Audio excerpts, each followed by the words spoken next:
Hi everyone, welcome back. We have a quick one for you today. This is a follow-up off of our Fall Creek video that we did for Q1 2022.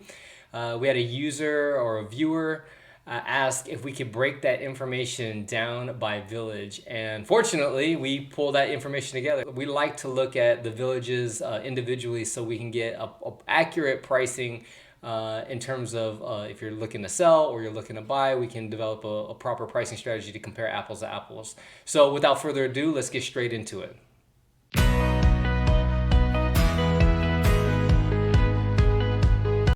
All right, let's get right to it. First metric we always like to look at is dollar per square foot.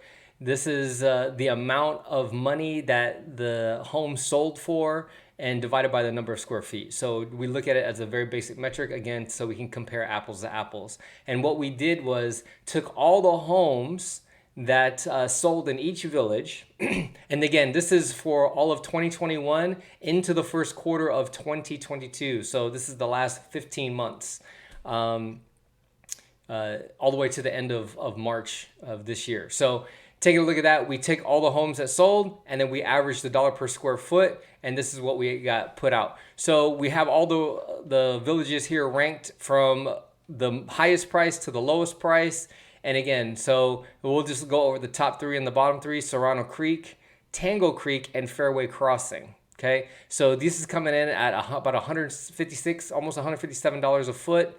Both for Serrano, Tango Creek, about a 156. Fairway Crossing jumps down to about 146. So you can see the disparity here. If you take a look at the chart, the first two villages, Serrano and Tango Creek, way up there, and it jumps down significantly. And then all the way down, and then the bottom three that we have here is Woods Edge, Stony Brook, and Deer Creek. And these are right around Woods Edge and Stony Brook, right around 110 a foot.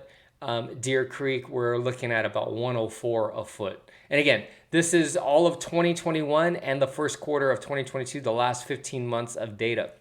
But in terms of this, okay, so that's giving us a dollar per square foot, so it ranks in terms of value. The next thing we like to look at is also how many homes actually sold in these villages, right? Which one has had the most activity? So again, for the same time period, once again, all of 2021 into the first quarter of 2022, we have them ranked. So we look at the most active villages, the top three: Laurel Oaks. Laurel Oaks always has a lot of activity, right? Right next to the Fall Creek Elementary School and the water park. There's a lot of activity here. Heather Glen is number 2, and Rustling Oaks is number 3. Okay, if we look at the bottom three in terms of activity, I got my Hunter's Creek kind of. There we go.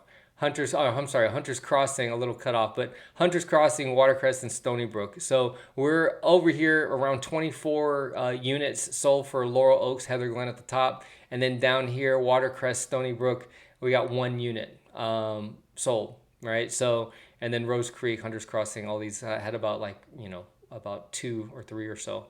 So in terms of activity, you can see how it is here, and then also in terms of value. So again, a quick video. Again, if you want to take advantage of today's real estate market, if you're a buyer seller and you want to develop a strategy that puts you at a competitive edge, feel free to reach out to us. We are the Sweet Life Real Estate Group, taking the stress out of real estate so you can live the sweet life. We'll see you next time. Take care.